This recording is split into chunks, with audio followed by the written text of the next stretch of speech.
Time for some history, dog.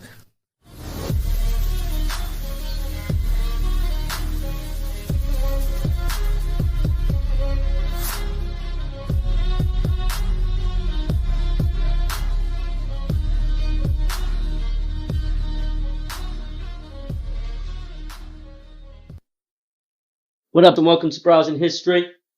We've got another episode for you today. This one's going to be a fun one. Before we get started, if we do upload any video for this, you'll see that we're in a different location to last time. And we just want to say thank you to Paul of After Horror Podcast. That's AAH, the Horror Podcast.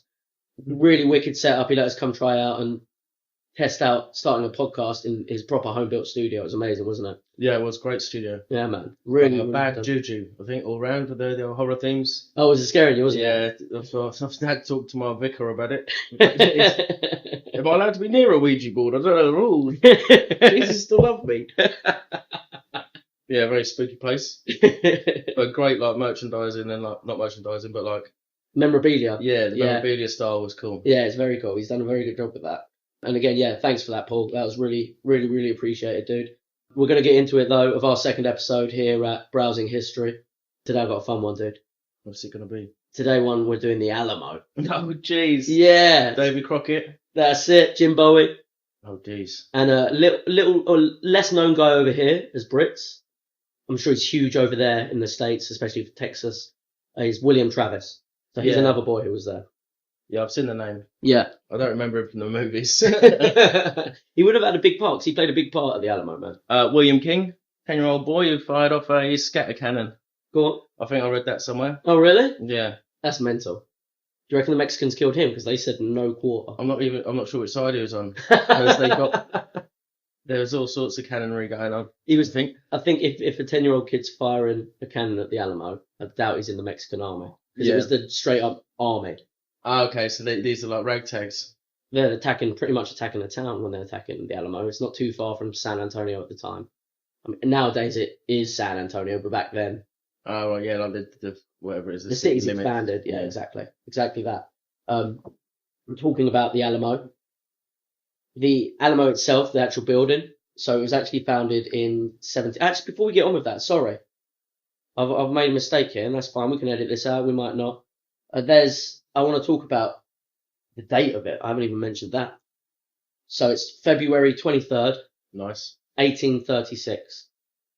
And we've done a little bit of a deep dive. Feel free to pull your phone out and have a look at the what else happened. We're going to have a quick little rundown. We forgot to do this last episode about what's happening in the world around that time. Yeah. So I'm just going to pretend it's off the top of my head. Go on. And then I can't be held accountable for bad information Sweet. off the phone. Dickens was setting sail. Not Dickens. Darwin. But no, Dickens had just released the Pickwick Papers, the first things that started him going as a writer. Oh, okay. And this, I think the year before or this year. Okay. He'd just released the first one. So this will Darwin. I was just about to say, this will be some 1835 facts as well, because February so early. Yeah, 1836. Carry on, sorry.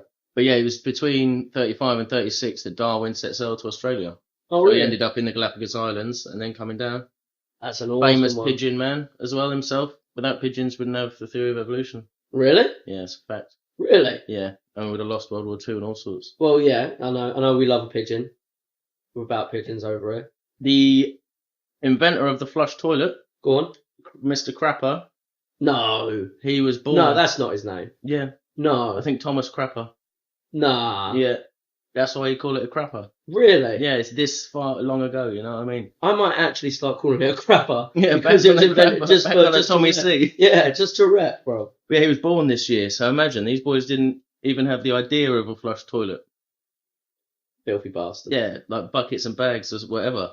What did they wipe their arse with? Especially in, like, say, Texas. What did they wipe their arse with? Texas, rattlesnake skins. Oh. Or sandpaper in West Texas. Sheep's wool, maybe? Sheep's wool, maybe. That'd be a good one. You keep that, use it again. Oh. Dry it out and crust it off. Give it a little brush. Shitty hands for the rest of the day, though. But yeah, during this time period, India's official language was English. The empire had just done a deal with the Sikhs for the Darjeeling area. Okay. I think it was like a lease deal, but you know what they're like. They're like, yeah, we're just renting it.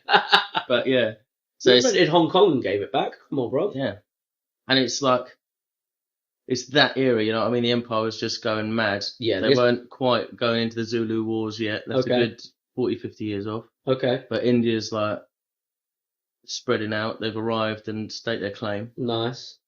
Well, not nice. We weren't nice about Yeah, it wasn't nice, but like, I mean, it's pretty. Like, funny thing about empires and history is where we get to look at it from happening back then. It's yeah, it does kind of dehumanize it, doesn't it it? does dehumanize it, but not in a Then you've horrible flush way. toilets, who cares what happened to them? Filthy bastards deserve to Yeah. be dehumanized. That's it. Wonder when the sink come about. Phew.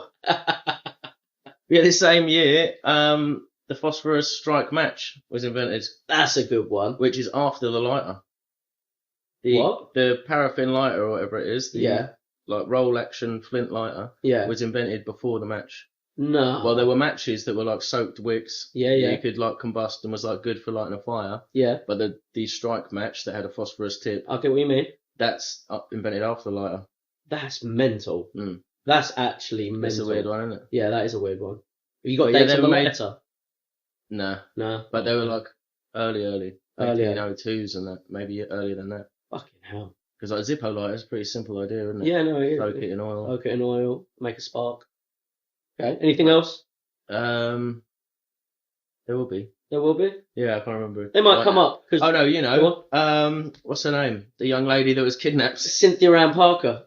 Yeah, Cynthia she's a Ann pretty Parker. significant, like Western figure, isn't she? She is, yeah, especially for Texas as well, and she'll actually come up later.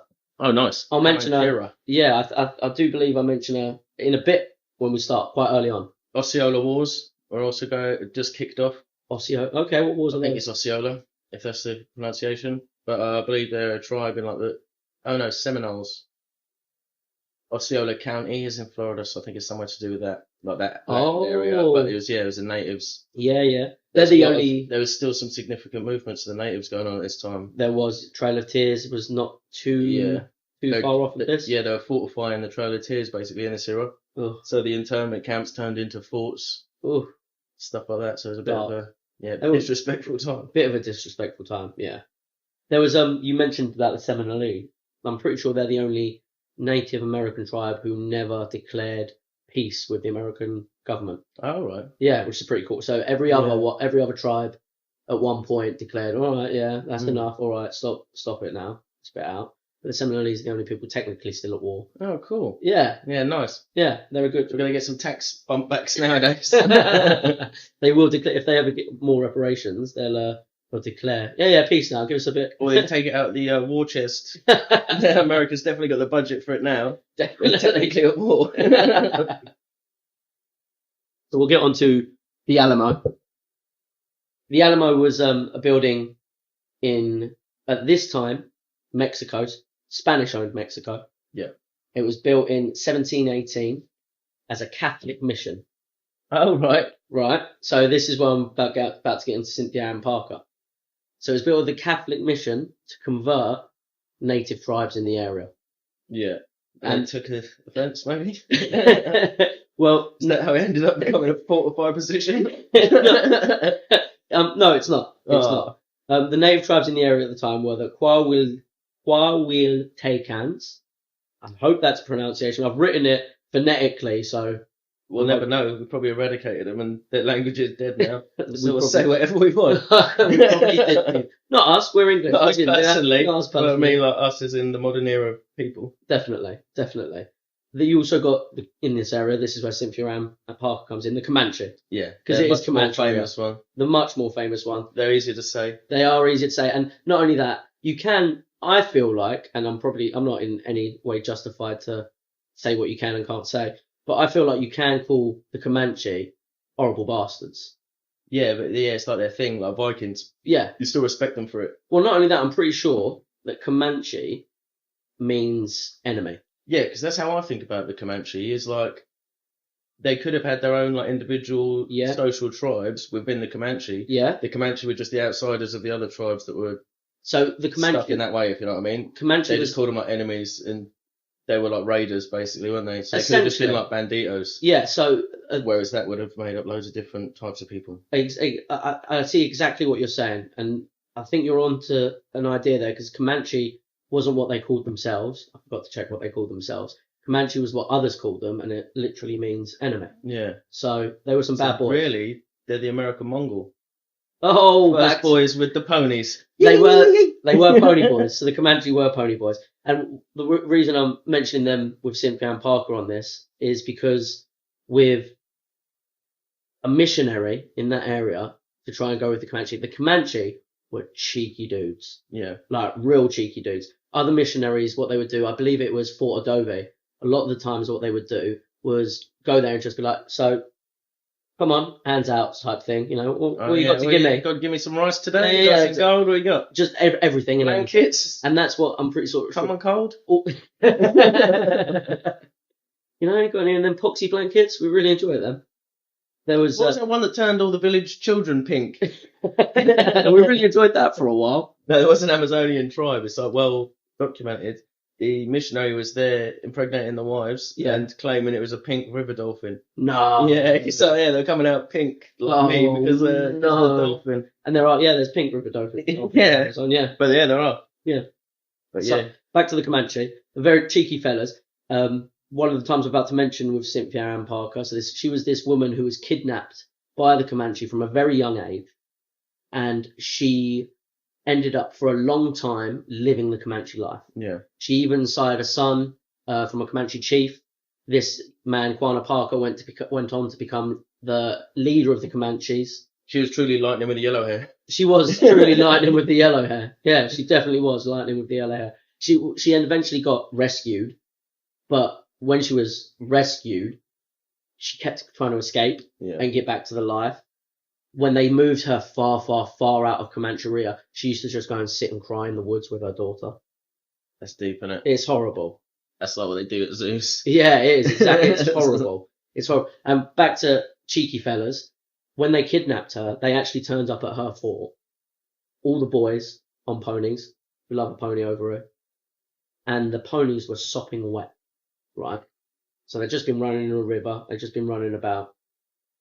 And the first thing they asked for, they was like, we want a load of cattle and we want some water. Yeah, turning up with drenched ponies asking for water. The horse is dry.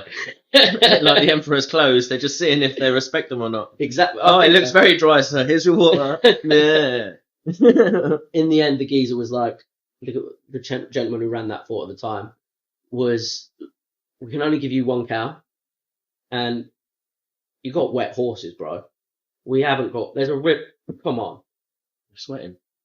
And he decided, just from that response, the Comanches decided to just destroy the place. Yeah. And this is when they kidnapped the young Cynthia Ann Parker, a couple of brothers who died on the trail when they were dragging them back to Comancheria.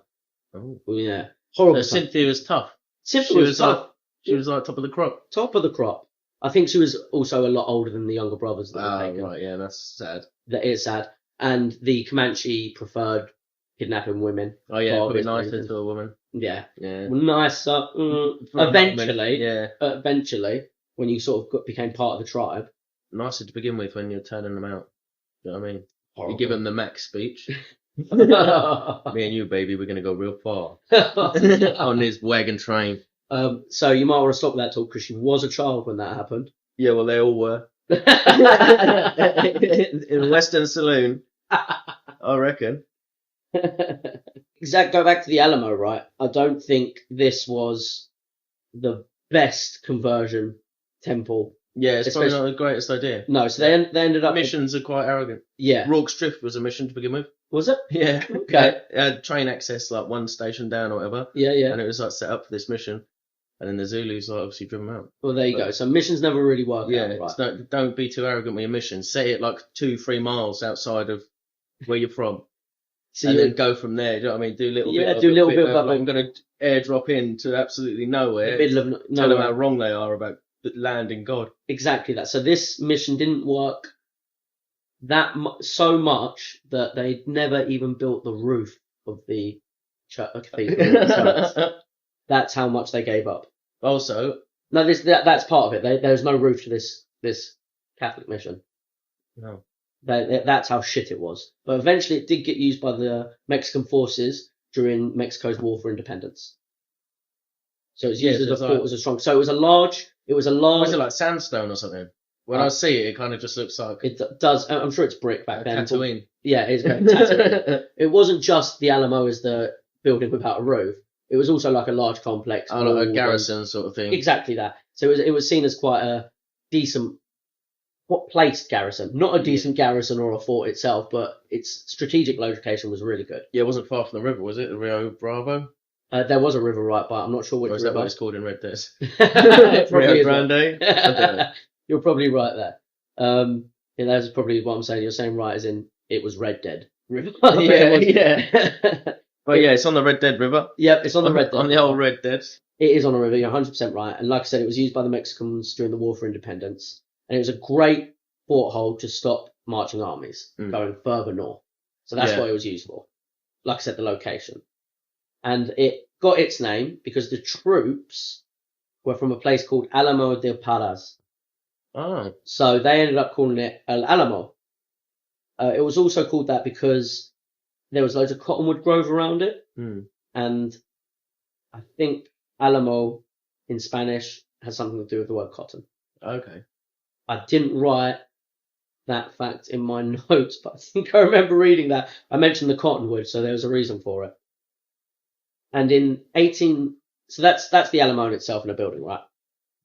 Now we need to look at the whole aspect. So it is still like a classic castle siege scenario. They've got the fortified position, Go the on. inner garrison, Yeah. and it's on the river, like a significant position. So It's like one of these old school castle battles. it's exactly that. It might even be one of the last ones, if you know what I mean. I get exactly what The you're saying. Ottomans were probably doing stuff like this at a similar time period. I'm sure there was almost fortifications and forts similar to this built during things like World War One. Oh yeah, true. I'm sure. Very true, yeah. Yeah, so I doubt it was the World War last One's one. still Though. pretty old school. Yeah, World War One was very old. Last school. famous one, I reckon. But yeah, top 9, in the top 10. Last one with a decent movie. Last one with a decent movie. But so we need to look at as well now America as a whole landscape. Yeah, at this moment it's not quite from the Atlantic to the Pacific. Yeah, it's still like when I was looking at the time periods, the railroads are still growing all over the world, but particularly in America and Canada, they're still opening up and heading west for the fur trade even. It's even before all this gold rush and oil rush sort of time period. It's not quite cowboys. I think Wisconsin was still a territory and Arkansas had just joined up as a state of the United States. So it's not quite cowboys, but it's sort of the end of frontier. Yeah, it's in between that frontier and cowboy period. Where is it in relation to the Civil War? Is it before? That's 1860, so it is before. Yeah. It's like a good 30 years before. That will sort of get into this because that's when you think of it as more of they're starting to get a bit unified then, isn't it? There's at least there's a north and a south. I don't know about unified because but I mean like at least there's a north and a south. It's not just like where are you from? You can't go. And then some dudes are still Dutch. I think it may have been the least unified time for them. Well, no, at least the south was unified. And the north was unified. I know what you're saying. Well, America was a whole. We're starting to talk about our states and governments and congresses and stuff. Yeah. So exactly. You're 100% right. Or here's a good little factoid. Go on. This is the year that the woman who invented the first American flag, the first draft of the American flag ever. This is the year she died. Really? So it might be a little poetic one, depending on what went down. That is a good one. So, talking of America as a landscape, in 1803, so this is good, a good 30 years before this story, but it's important. Good in 1803, November 30th, was the Louisiana Purchase by Thomas Jefferson from the French. Although, so this is not, again, I don't know, it might be well known. It wasn't known to me when I was doing this, checking all this stuff out. But Louisiana actually traded hands a fair few times before that. Yeah. It went from the French to the Spanish, then back to the French. I don't know what the situation was going on there. Bit iffy. So when this Louisiana Purchase happened, there were some odd territories that were still a bit Spanish. Like loyalists, like you get the ex-Soviet states, like balkanizing. Yeah, I guess. We're still Spanish. Like, what do you mean we're under French again? We've just fucking traded over. Now we're America. What's going on here? My favourite fact about the Louisiana Purchase Go on. is the French offered any man free territory in Louisiana as long as he'd take prostitutes with him. Yeah, that is true. So that's the early days of the real big hat wearing pimps. Yeah, that is French, true. Like pompadours, whatever they call them, like the fancy French. Yeah. That dandies, Yeah. they all become like high-level pimps in Louisiana with the jazz scene and everything. That's my favourite thing that ever happened. Was there a jazz scene in Louisiana? I'm not sure, but it's like the roots of it, innit? It There's is. always been jazz there, just no one knew about it until they called it jazz. No, of course. Some of that mysticism, swamp magic, Lovely. pimping, French and Spanish. You just Yeah, change yeah. hands enough, everyone becomes What pimp. is Creole? See, I always saw Creole as sort of like a little bit. I think that's the French It's very French. Caribbean territories. Now, So it's like the language that their slave imports Oh, and okay. indigenous ended up speaking, I think. so slavery's Like gonna. You mentioned. Haiti and Yeah, these sorts of areas. slavery's gonna come up a lot today. Yeah. A lot today. Yeah. A lot. It's a huge part of everything to do with America's history. I think, what is it, 85 or 35? Go on. Mauritius banned slavery. It's one of the first states to abolish slavery. And that's this Oh. year or the year before. Oh, really? Yeah. Okay. Mauritius. We had already just saying. So that's like African. I'm pretty sure by now, Britain had already banned slavery. Just saying. Oh, yeah, true. Just that was saying. early. Just saying. But I mean, I think with these boys, you know what I mean, on their kettle of fish, Um.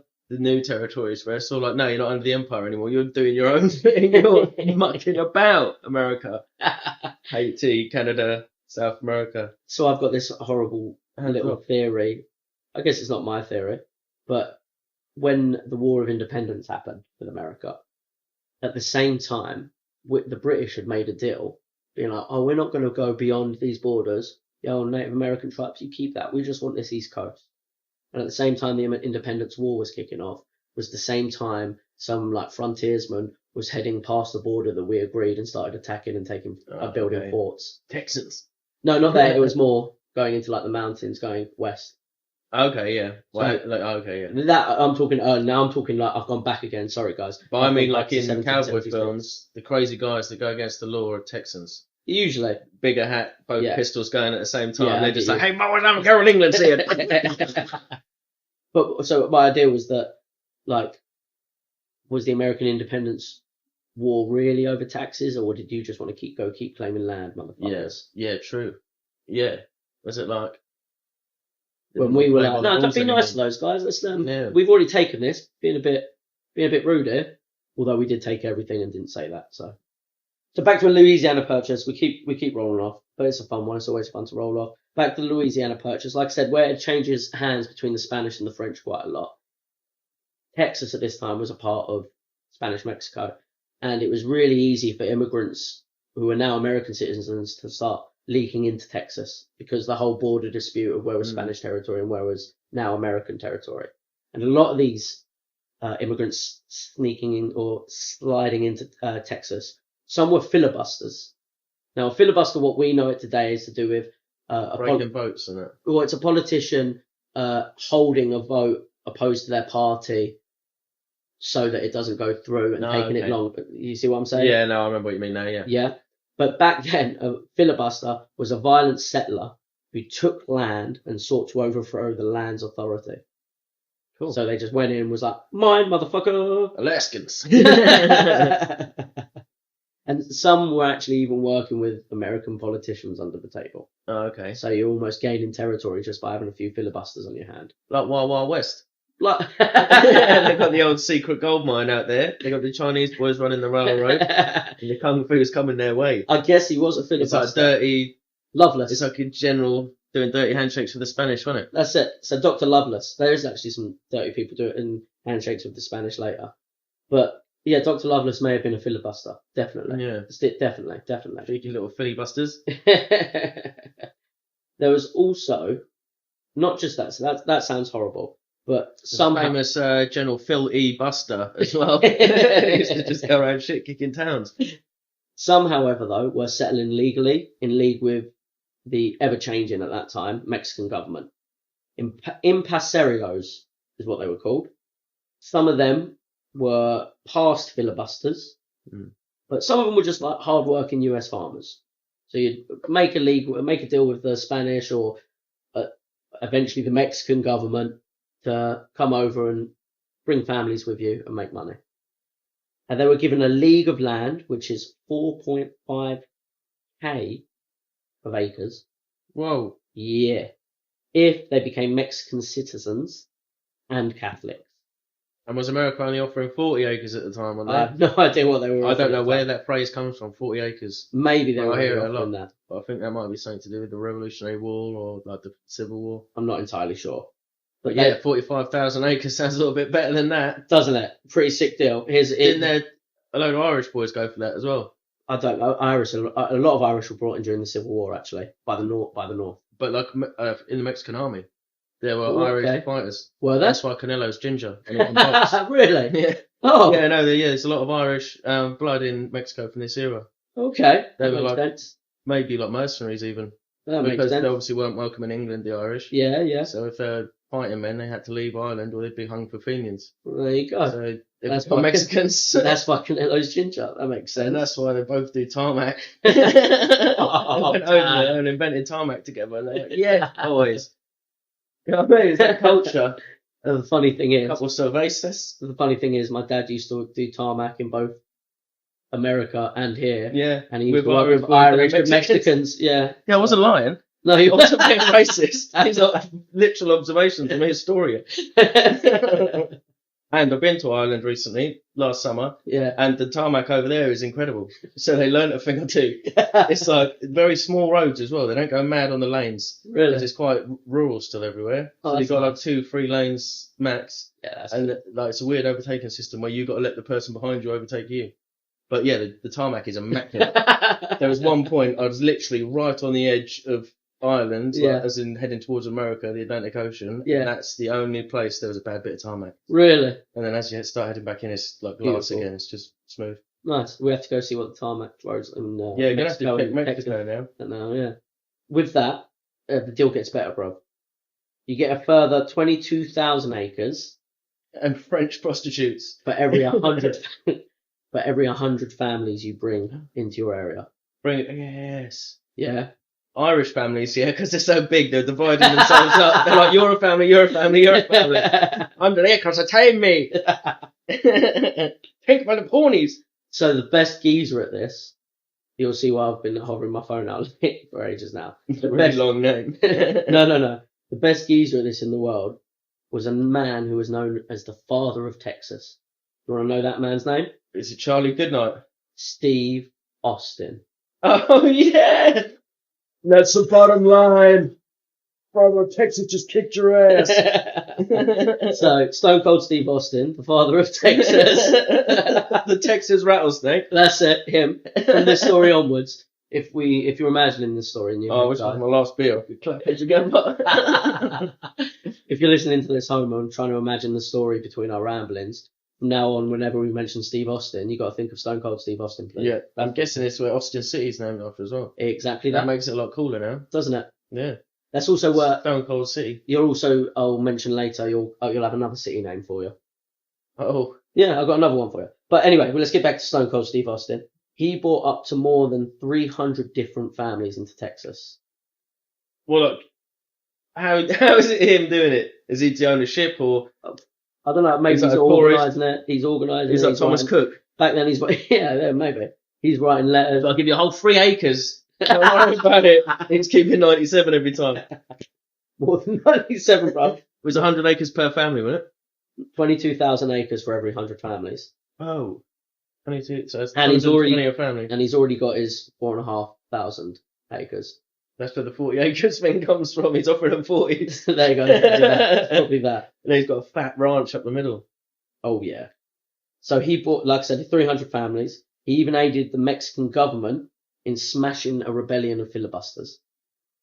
Oh, so he's even kicking out other settlers. Was he filibustering or was this a new thing? No, It he's wasn't one. So this is the not filibustering, impartial. the act. Yeah. Empresario. Impartial. Hey, And he's empresario. kicking out like filibusters. He even stopped down a rebellion, and that rebellion was known as the Freedonian Rebellion. Freedonian. So they tried to create their own cat country of Freedonia. Oh, cool. Yeah, It's Freedomia. yeah, Donia with an N. Oh, Yeah. that's not as freedomy as I thought. It didn't even have cartridges by then. They hadn't invented the actual freedom seed. No, they didn't, did No.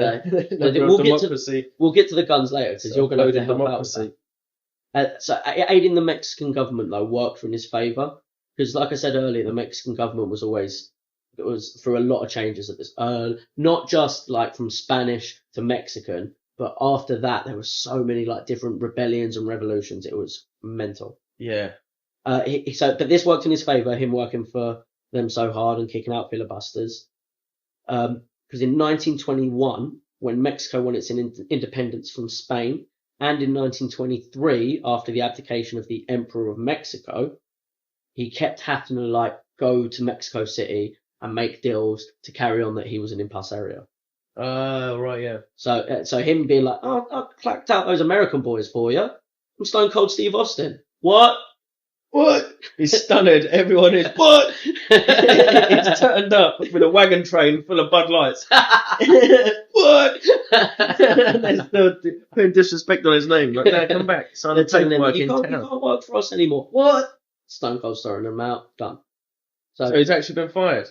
No, he keeps going there, making sure it's okay. Okay, otherwise he'd be fired. Yeah. So it's like how Stone Cold always got along with Vince McMahon, even though he hated him. They didn't always. You need a commissioner and like a president, do you know what I mean? I guess in a way. He's not... You can't just be a rattlesnake. You can't just be a rattlesnake, can you?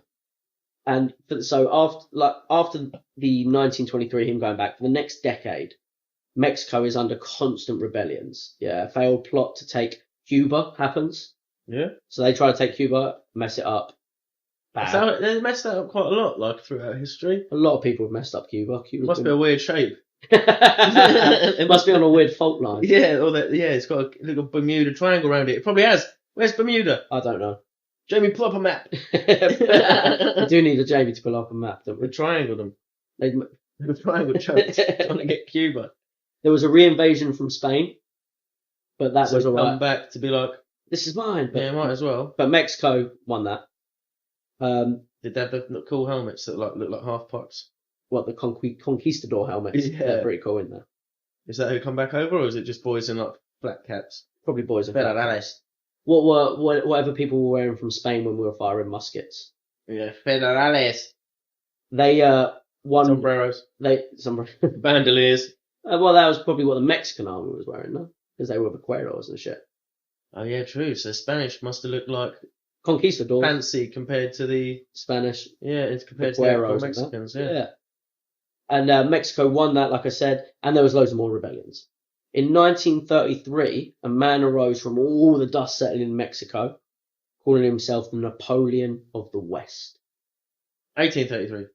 1833. Sorry, yeah, no, sorry, I've done that again. I've done that last episode, didn't I? 1833. A man arose from the dust settling in Mexico, calling himself the Napoleon of the West. This is about 15, 20 years out. No, it's about 3 years out. Oh. 3 years out from the Alamo. Okay, 1833. Yeah. Alamo happens 1836. Oh, right, yeah. Yeah. Let me double check that. No, my favourite date is 1883 because of the Yellowstone series. So that's all I'm thinking of in my head. I know, yeah, 18. So 3 years before the Alamo happens, a man called... claimed... Yeah, I'm Napoleon of the West, and this guy is called Santa Anna. And what did Stone Cold think of that? He's trying to probably curry favour with him. Because he wants to keep his land. He wants to still be an impresario. So who's the real heel? You'll see. You'll meet the Mexican the government. Santa Anna is the hill you're going to meet. Eddie Guerrero style. Eddie Guerrero style. So Santa Anna was a bit of a flip-flopper, right? Yeah. So he can play a good guitar, though. During the Mexican War of Independence, yeah, he actually starts on the side of the Spanish. Okay. Yeah. And ends up on, obviously, the side of Mexico. Even when he's clambering to the top of the Mexican government, he starts as a federalist for states' rights. Federales. So he believes in pretty much similar to how Republicans are in America now, that each state should have its own right and run its own laws. That's how he started out during the Mexican, one of the Mexican revolutions. Eventually, though, when he gets into power, he turns into a straight, staunch centralist. Yeah? Yeah, like really strict. So he's like, no, all the power in Mexico City. Mine. Well, yeah, once you got it, you don't want to lose it. You don't trust anyone enough, you know? I think that was probably a big part of it. That's a lot of part. He's just looking real Mexican right now. And the whole switch of policy was, like I said, during his presidency. And after his election in 1833, he not only does he start putting all the power in Mexico City, he actually goes on holiday as well. Yeah. Because he's not into politics, he's into war. Oh, right, yeah. He's Napoleon of the West, sod politics. That's it. I'm about warring, But he goes on holiday. That's Yeah. not very Napoleon.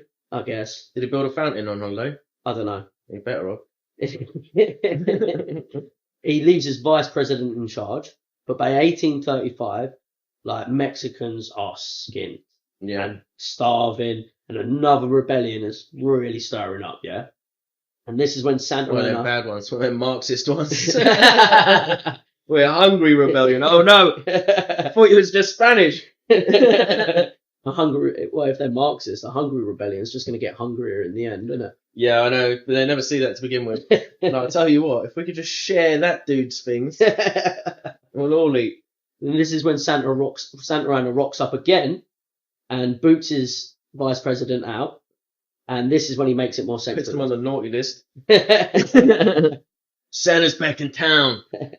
He actually goes like full dictator, right? And he ends up disbanding and arresting all of Congress. Cool. That always ends well. And he starts passing these things called the 7 Laws, taking all states of power away from them and leaving his seat as the seat of only power. Yeah. Santa Anna. Makes sense. Yeah. Efficient. He's becoming the Emperor Palpatine, bro. Yeah. You know, he wants to be Xerxes. Mexico's a big old bit of land. You would feel like that. If they're giving out And it's more. 470,000 acres Well, at Texas a time. is huge in itself. But Texas was a bit of Mexico at that time. Yeah, wasn't it? that's what I'm saying. So you had it all. He You had had the ranching, you Yeah. had the agave fields, Yeah. He had like all the... you had the same food wrapped in different ways and calling it different things. I know the flat one's called that. This one's a round one. Stupid. Gringo, don't even know your difference. So he starts raising taxes, and a problem with Texas, because a lot of Americans have moved there. Too fiery. No. Texas just got Texas spirit. No. Too big. Things are too big. You think... Their trucks are too large for Mexican gasoline. No, okay, that doesn't help by me saying Americans. Think of Americans at that time are all moving there. Southern Americans, bruv. What do you think that Mexico might have a problem with that might not be legal there, but is illegal in America, and a bunch of Americans... Mexico's not slaving. Mexico's not slaving. That's why they learn to work themselves. That's why they're so good on the tarmac. Slaves, they just dig They got it done themselves. They're trained and They they worked hard. Like That's the it. SES card and they fucking push through. They just worked it. Exactly. So there you go, right? And Yeah, so they're bringing slaves into Mexican Into- territory. and Well, it's Mexico, out of order. Mexico's sort of they're sort of turning a blind eye to it until Santa Anna comes in, and he's like, no, this ain't cool. So in a way, even though he's the hero of the story, morally on that point, and probably a lot of the point of this war, probably quite a good guy.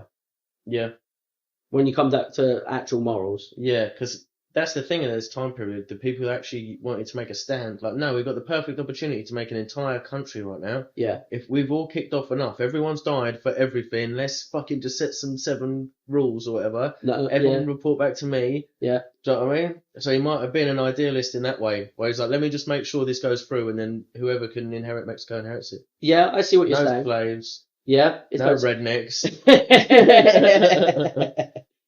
So, like I said, morally, he's probably, arguably a lot, especially when we meet the heroes of the Alamo, he's definitely arguably a lot more morally better than those guys. And he could probably sword fight, thinking about who he is. Yeah, So for he's sure. got that vibe to him as well. That's pretty. I doubt. No, actually, Jim Bowie might be able to not sword fight, but But yeah, Bowie, sure, Bowie can't have we'll get to him. Let's get to Bowie later.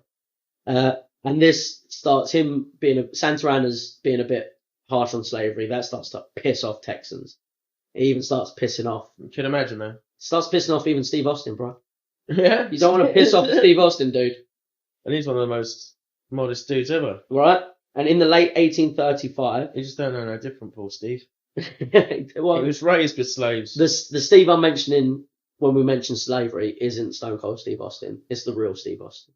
Just so we They're get both stone cold, though. That's the difference. That is the difference. The first one was so stone cold he could actually own humans as like, apparatus. That's how cold blooded he was. That is cold. He was a blooded. real fucking Texas rattlesnake. That is real Stone Cold. He even wrote a letter to the US Senator to gain government support in which he said that Santa Anna planned to exterminate all the colonists and fill Texas with Indians and freed slaves. That's But- inflammatory He didn't. for the time period. I've written Obviously, that'd be a very popular thing nowadays. freed slaves. He didn't say freed slaves. Did you say a rude word? He said a rude word. He said the N word. He did say that. Oh no! Yeah. What did he say instead of freed though? No, Emancipated. no, he didn't even say that. I just put freed slaves. Oh, so he's put He just put just straight up. he- I'll give this to the guys and the yeah, and the yeah. Uncle Ruckers and the nice guys. yeah, and the nicest guys. The nicest guys. And Also, in this time period, you'd be thinking we got all these dudes that are fucking farm strong as shit. yeah, We need to start incorporating them into the army anyway. they didn't for a long time. Yeah, exactly. For a long time. But not until the what Civil War. idiots? Not until the Civil War, because they would probably lose. Yeah. And it was the North who did it. But is that not where the Mexicans were at the moment? Santa Ana wasn't thinking, I'll give it all to you if you fight for it, like everyone else had to. Do I don't know. you know what I mean? I don't know. Hey, much yo, my free slave.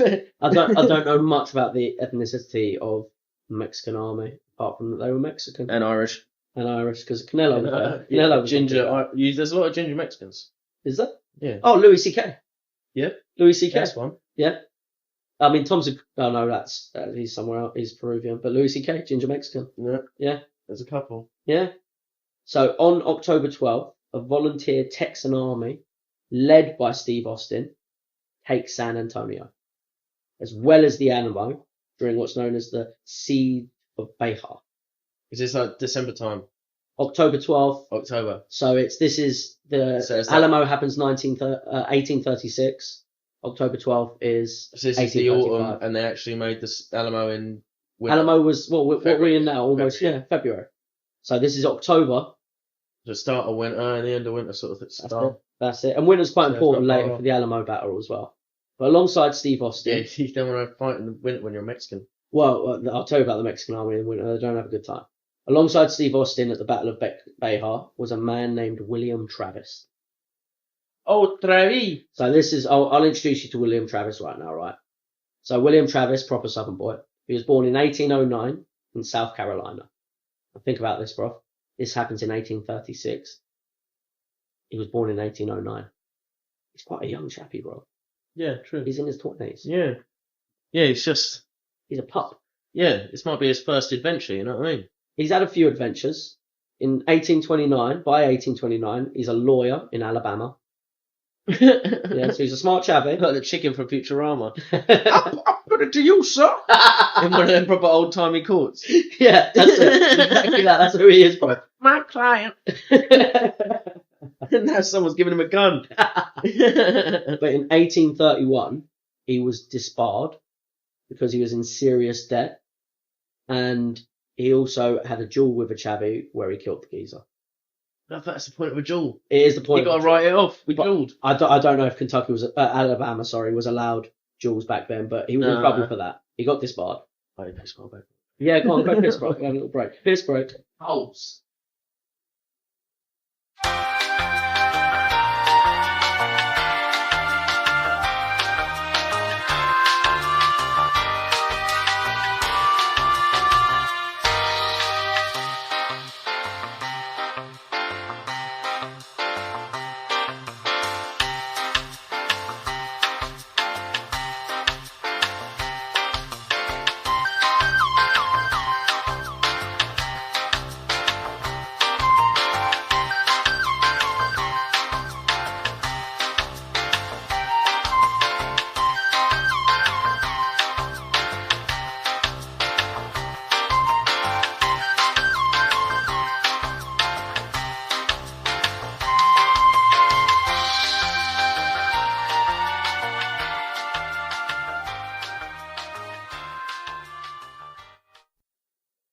All right, cool. We had a quick little piss break, and we'll get back to it. And we just got back to talk about how William Travis is Disbarred. disbarred. For That's his right.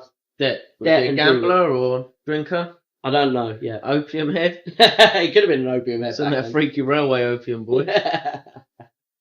So he abandons his wife and his son, leaving them in Alabama, and hightails it to his new life in Texas.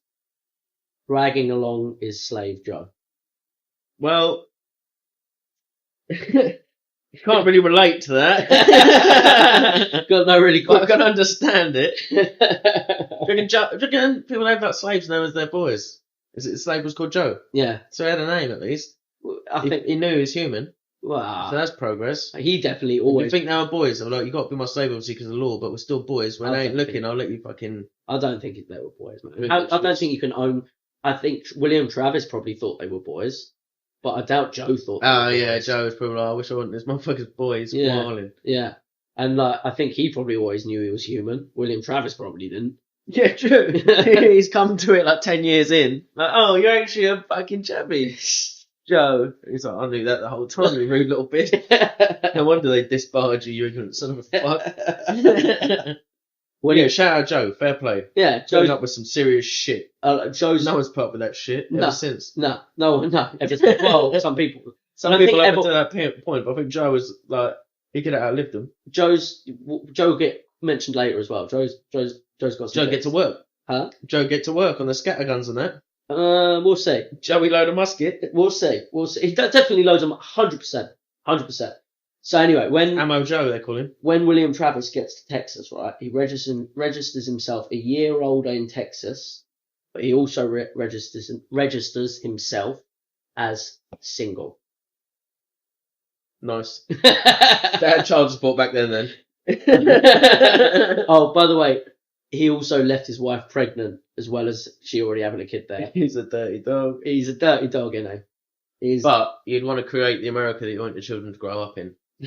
Well, That'd be we my don't- excuse. Some historians actually think that he might have been going there to set up a nice life for his family, but then you wouldn't register yourself. No, as well, single. he'd gone out for a pack of cigarettes or some milk or something, is what he says.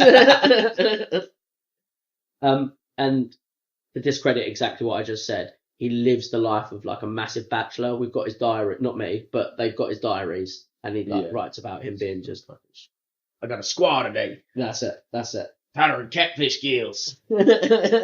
After a year in Texas, he gets in a serious dispute with Mexican authorities. Good. He Sounds like the type.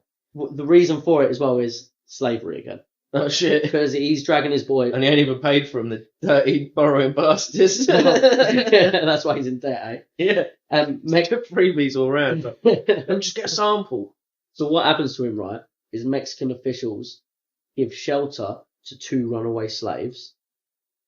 Okay, yeah, I'm with you now. I'm confused. Yeah, But yeah, now yeah. Mexicans are the good guys. Yeah, they are in this. So the Mexican government give hideout to 2 runaway slaves, and Travis hates this. Yeah, you bet. Yeah, he They ain't as human as my mate Joe. Give them back. He actually ends up getting like a posse together, Yeah. a whole group of supporters, Yes. and they start going to give it to the Mexican authorities. Wild. So yeah, he's definitely not a nice chavvy. It's bad, isn't it? Yeah, it's really bad. But did they actually care about the morals of it, or did they just care that it was like technically their property? It was Do you know what I mean? Go on. Were they actually like staunch about it? Like God believes that that's my property, and I actually think that's that- my thing that I've brought and I paid think for. they probably Or was it just like, nah,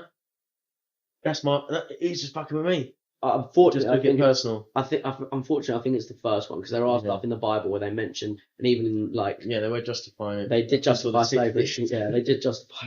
Yeah, up until the 1860s, they tried. The 1960s I was on about. There's still boys down there like, how the fuck you Yeah, don't sorry. talk about Martin Luther being a king? Yeah, my bad. Yeah. Even till today's bit, you know. So when he got those boys together, he was even arrested. He was arrested for 2 For months. cutting little holes in pillowcases. Come on, boys. We're going to show them. So he was the scene. Yeah, I mean, Yeah. Now, we saying the pillowcases was a good idea. So he's arrested for 2 months, and there was one report I had about him being arrested and imprisoned in a kiln. Oh, shit. Yeah, like a cooking pot. Yeah. Yeah, in Texas. It's hot enough 2 already. months. Now I've been in a kiln. It's horrible, isn't it? Good And prison, though. It's a pretty good prison. Imagine you could just almost fit through the chimney of it as well. It was only like 2 inches smaller than your shoulders, and you're like every day like. Ah! You're trying to like squeeze your hand out. And, like, proper Sisyphus death. Try again tomorrow. See if I get any skinnier. That'd be horrible though, wouldn't it, bro? Yeah, it's a big old terracotta pot. Yeah. Diogenes didn't mind it though. Huh? He loved it, didn't he? He's in there cooking fucking chickens and that. You wait till I turn up. Boys gonna laugh, tell you. That wouldn't be an arrest for Diogenes, would it? Not at all. So I don't think it's hard to like arrest him. Just look at you. Well, you think it's any different being in a cage? You're like, oh, I feel stupid for arresting you now. So back to William Travis in his kiln. When he was arrested there, he was fed only beans and stale bread in a kiln for 2 months. Also, in Mexico, only eating beans and bread, just farting up a storm. Yeah. That would be horrible, brother, in a kiln. He's like sniffing he's in the kiln, fine. Just farting it up in a kiln, bro. I must have taken that into consideration. Definitely. After his crispy incarceration, he eventually gets onto like form a political group. So he gets out after 2 months. Oh dear. He's crispy as fuck. He's looking like Deadpool. What are they called? National something? What, you ready? Force. Border Force. His political group is called the War Party. Oh shit, yeah, straight to the point. But at least it's not like got any racist connotations. Yeah, fair. I was expecting like one of those BNP style ones. Like, the protectorates of the nation. British patriotic eagle pie. He even actually starts this group before the Texas Revolution has started. And there's people like Steve Austin telling him to like, simmer down, bro. Yeah? Yeah, but because Steve Austin's trying to simmer it down. This is before the Texas Revolution that he's arrested and he's like... So he's more like a Shawn Michaels type character. It's Sweet Chin Chavez. He actually ends up attacking the town that arrested him with 25 volunteers and a giant cannon. That's like what the cartel do when you arrest one of the sons. Yeah. They just turn up with the cannon. Yeah, there you go. I mean, a modern cannon and like hundreds of them, which they can carry. Yeah, no, on the back, like the old Taliban on the Hilux. Yeah. 50 cal. They do, yeah, when someone gets arrested. They just let it go into the door. They don't care if they hit anyone. They're just like, is this going to scare them anyway? It's going to look good on the news. When the Texas Revolt finally kicks off, he joins the Texas Army, and he's the leader of the Texas Army. Is another city-named man, or man with a city named him. Yeah, there you go. Dr. Dallas? Sam Houston. Sam Houston. Sam Houston. Nice name. Yeah. And he appoints him the Lieutenant Colonel of the Cavalry. He appoints William Travis, the Lieutenant. Sorry, I've just gone off on a tangent in my own head. Where are the Texas Rangers at this point? They're not to be invented yet. They're not fully, but there's like it's like a fringe group. Like an unofficial technical... Like militia. We'll get to them, bro. We'll get to them. They're going to pop up. Yeah, no, sorry. I was just that's a legit didn't want to think it was dead space. I was just like, oh, no. Rangers. The Rangers are something, right, Shane? After taking Behar and the Alamo, Santa Anna ain't happy about that. So we're going to fast forward again. Everyone on the naughty list. Back to October 1835. William Travis. The old San Antonio. What was it? San Antonio? No, yeah, it's San Antonio. Or San Diego? No, it's San Antonio. San Antonio. And William Travis, Stone Cold Steve Austin. Back to October 1835. After they take San Antonio at the Battle of Behar, Santa Anna is pissed. He's not taking no more shit, and he begins to march an army of 2,000 troops, including himself, toward the Alamo. Nice. Yeah. I mean, I get... they march with the armies. What's that? When they march with the army. That's why he thought he was Napoleon of the West. Yeah. He's up there front with the bollocks. He's 5'3". Yeah. He thinks he's the bollocks. And not only... a big old feather. So the Hill, in this story, also actually being in the riot, is also a chavvy for coming out. Even though he's the leader of a whole country, he's still like, no, I'm on the battlefield. Yeah. So he's actually a bit of a boy. You know what I mean? And he's also backing the slaves, right? Yeah. He's up for free slaves. Yeah. He's a good guy. He's like a real Eddie Guerrero. Yeah. He's the heel, but he's got a good heart. Yeah, that's it. So that's pretty good. But also, go on. Alamo, Texas. You know what I mean? You know what I mean? It's like, It's all the movies. yeah. You got If you want to be a Dallas Cowboy, you want to be a Longhorn boy. That's it. That's it. You want to be on Jim Bowie's team, didn't you? Yeah, you really do. Yeah. Even though, again, he's not as. Were they like he's underdogs just as well? What were like the figures? Oh yeah, they were the underdogs. So that's also the Yeah, big that's part what of the I felt. story. Is That's they why were, I felt like it was similar to Zulu. yeah, they're huge underdogs. We'll get to that. So with Santa Anna marching his troops to the Alamo, Sam Houston, who is currently the leader of the Texas Revolution, he deems the location not worthy of defending. Hmm. So he sends a man of both fame and infamy to tear down the Alamo and remove its cannons. So the idea was that Chavo Guerrero. so Sam Houston, the idea is that he doesn't want the Mexican army to get hold of the cannons that are at the Alamo. Oh, right. Yeah. Oh, I thought you meant it was the order from... I just keep zoning out. No, But, that's all right. I thought you meant it was the order in the other direction. No. They were calling for Chavo Guerrero to attack the Alamo. No. But no, the Americans are Yeah. calling for them to destroy their own cannons That's it. So in case they fall into their hands. exactly that.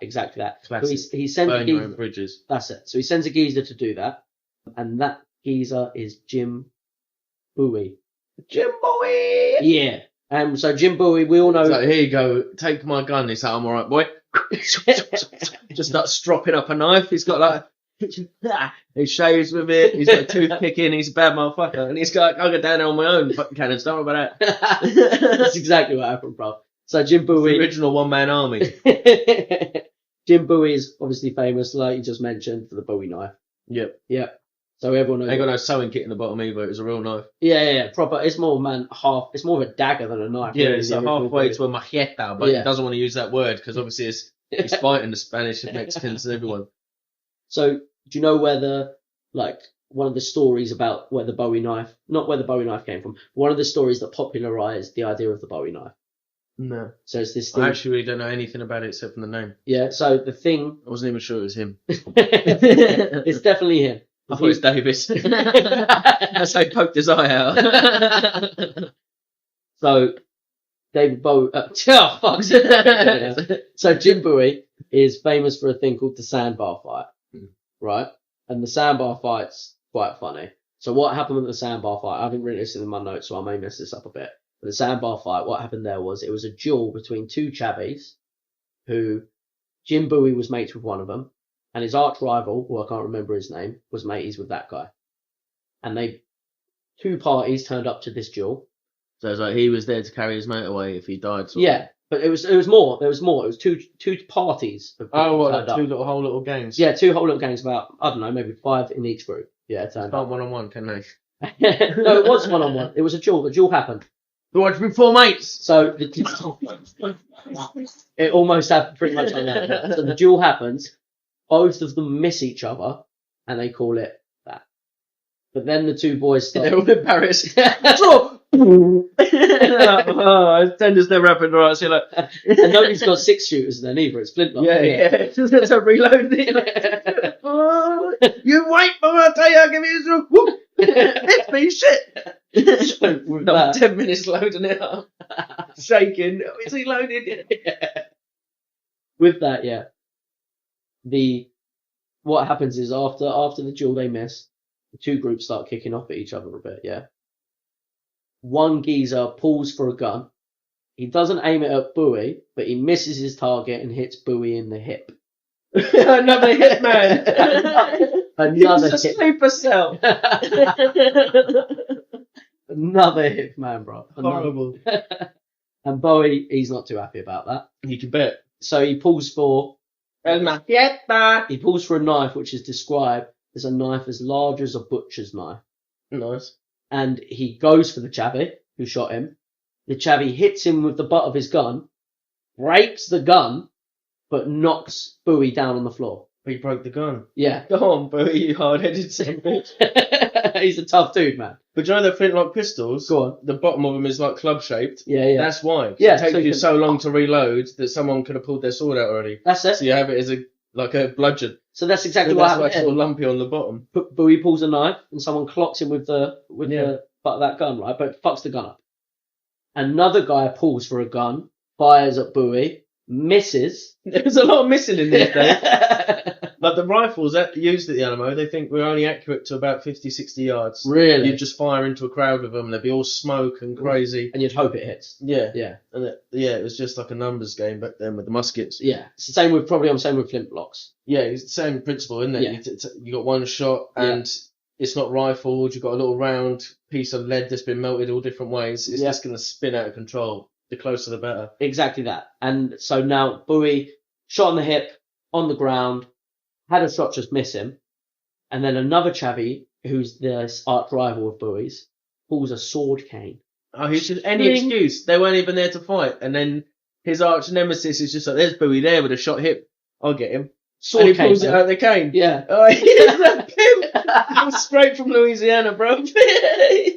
And at this time, Bowie lived in Louisiana. Oh, shit. He's fighting a French pimp. Don't ever get injured in front of a French pimp. That's just common knowledge. And this geezer stabs Bowie, a grounded Bowie, in the chest with his sword cane. Oh no. And he goes to take the sword out, and he has to put his foot on Bowie's chest to pull his sword cane out. And Bowie must have hits him with the low single or something, low single, because he takes the dude down and stabs him up with the Bowie knife or the butcher's knife. Oh yes. And then I think from there, how did it go down though? Actually, you stood over him with like a bayonet style stance with this full length sword. Yeah.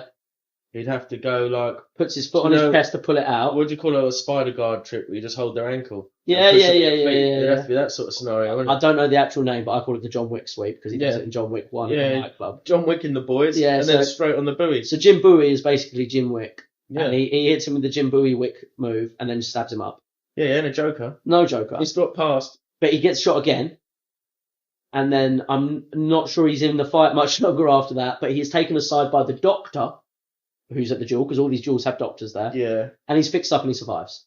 Yeah, a thing I see a lot, I think I've seen it, twice. Go on. Is they got to take like if a musket shot hits you, which is a round ball, it's not travelling very fast, it's not very hot. Yeah. If it hits you, it'll drag in whatever clothes you're wearing as well. Oh. So the infections come from the little piece of clothes that got pushed into the wound. Oh. They'd get the bullet out and you wouldn't get lead poisoning. Right, mate. But your body would be trying to destroy the piece of clothing with the immune response. Grimy. And that's what the doctors were actually good at. Oh, that is grimy, bro. Yeah.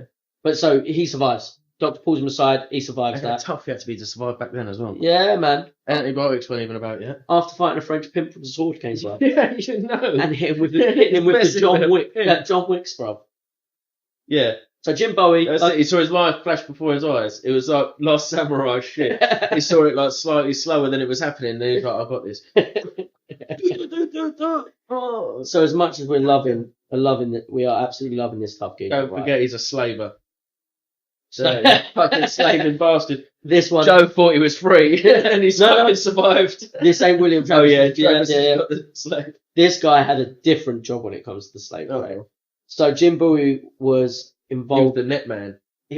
What he did, he was involved in another. He's not a good guy, bro. He's a straight villain. One of his jobs is at one point. By this time, America had made illegal the import of slaves. Yeah. So his border force would keep all the slaves. What he did, he worked with a pirate down in Galveston, which was in Texas. Yeah, nice. Yeah, who used to be a spy for the Spanish. Oh, that's a technical little pirate. He's a pretty cool little pirate, but their business was bringing in new slaves and then selling them. Oh, slave smugglers, because it was illegal. Yeah. I thought they were like slave police. Yeah, that's worse. Nope, they're slave smugglers. That's even worse. They're double illegal. Yeah, they're double illegal. They're morally wrong and it's illegal. So they're just villains. They're just good old boys, as we say. as they say in the country. He was just some good old boy. They didn't know no different. So he was also involved in illegal land grabbing schemes. Like Pity Buster, yeah, pretty much. Filling it full of illegal slaves. But what he used to do as well. Some real Andrew Tate's in his bitch. Human traffic extravaganza. He is, yeah. And buying up all the real estate. What he would do back then was he'd just go to land and then fake documents that he had it and claimed it and sell it to other people. That's what I always regret about being born in the era that I am. Go on. Like if you had nice handwriting back then, you could just have whatever you want. Well, his handwriting. Some good shit. Well, that's one of the problems with him, right? people started to notice that it was illegal because he had like spelling mistakes Oh, no. in his contracts. He'd repeat signatures and things like that. And Schoolboy era. yeah, You don't proper know schoolboy. Abernagel. Oh no, what's his name? Abagnale. Who's that? Catch Me If You Can. Doing the checks. So after he starts getting caught for that, yeah, he hightails it out of Louisiana and heads down to Texas. Hmm. Yeah. And he's living in Oh, so that's still the Louisiana deal. Yeah. Oh, okay. So it's all part of that land grabbing stuff. That's what Yeah. he was involved in. Oh, All the that was illegal only stuff. going on in Texas. Oh, yeah, he's a full-on Yeah. with the pimpery. Yeah. He was like the trafficker. He's a straight up crim. Yeah. Yeah. Brooke. Proper. What a jerk. But he had that 6 sandbar fight. So. Yeah, no, he's a duelist. He's a duelist. Once he's living in Mexico, though, he actually gets a job as an empresario. So he starts doing the land grabbing, but for the Spanish government. Legitimate. Yeah, so he's legit in it. Yeah. They're legit the slaves as well, or not? I don't know his stance on Was he still slavery. dealing in that traffic, or? I don't know. He's probably just... But he actually ends up marrying a 19-year-old Mexican girl who was the daughter of one of his like well-to-do business partners. Political marriages. Yeah, well, business marriage Yeah. for him. He's 37, she's 19, so it's a little bit weird. It's not the worst thing that happened back in them days. No, it's not the worst. Okay. Talking about Yeah, okay. brothels. Fair. All right, fair play, bro. Fair play. That's actually really nice. for that I'm era. so glad she was 19 before she was married. For that era, you're right, Yeah. bro. All right, 100%. And he was only 30 odd. Yeah, okay. Imagine the 8-year-old dude that's doing a business deal with his mate down the road. Yeah. And he's marrying her 17-year-old. Yeah, you're 100% right, and that definitely happened in those Yeah, areas. more often than not. Yeah, okay, I'll give you that one, geezer. I'll give you that one. So So he never... imagine, right? You just turn up with enough ponies, you could take all the chicks from the missionary. That's the same time period. Same time period. Just say, yee, hey, yee, hey, yee. People start throwing little girls at you. So he's living in Texas now. He's got this rich new He's an father-in-law. impresario. He's an impresario. And he's famous. He starts becoming a famous engine fighter. He's like known for like fighting the old Comanche. That's exactly who. He starts And messing whoever with it the was, old the other Comanche. guys. No, Called Quest. He's actually famous for a particular fight with the Comanche where he goes out looking for a famous silver mine. And the Comanche hear him and his boys are out. And him and I think a small group of people end up holding like this shrubbed area. I'm trying to find in my notes for exactly how long they held it because it was a long old time. They held this point for 13 hours. It's a bit of shrubbery. Just a bit of shrubbery, just them hiding in Laid the bushes. the horses down, put the saddles out, That's it. used them as a firing position. That's it. Old school. While all the Comanche are running around him, and he claims that they killed 30 or 40 Comanches before they... Yeah, you will. They're not trying to kill you. They're trying to run up and touch your horse. They're like, Steal your yeah, horse. them men can't fight. I'm going to shot 45 of them. They was only trying to touch your horse's ass. You're out of order. And just wanted to go home with a story, and you're a cunt. And you mentioned earlier he was getting all excited about the Texas Rangers. Oh yeah. He's actually in that group of like before they were officially. He was. Oh, he was like the OG. OG Texas Rangers one. Nice. Yeah, yeah. What about Charlie Goodnight? Is he? I don't know much He about is a Goodnight at Ranger. this time. I don't know if Yeah, he's around probably- at this time. Probably a bit later. No, Yeah, yeah, he's probably very young at this period. because it's 1880 something that Goodnight's about. Yeah, but he'd already had a ranch by then, so he's got to be a good 30 by then. 1830. I don't know. I don't know what Charles Goodnight is doing around that. Hopefully sucking titties. Hopefully just bopping about with a rattle and not Not worried not about. being too concerned about anything until Texas is his. Yeah, hopefully. So what? Oh, I've done the silver mine story. Sorry, I've got to move on from my notes. So they've gone to get this secret silver mine, Yep, Comanche and then turned up. Comanches turned up and they had to defend the shrubbery. Yep. And the Comanches are going, nee! Give us the shrubbery, and they refused. They refused and killed 40 of them. Wow. Yeah, in 13 hours. Jeez. And it was during one of these famous Native American fights that while he was out, his whole family and all his in-laws actually ended up dying of cholera. You get that? You get that in these Western times, boy. You do. So like, that his rich... As a family, they're the cholera. Oh, lovely. You can start a new life in Texas. No, this is a new life in Texas. Yeah. And it's already fucking ended by cholera.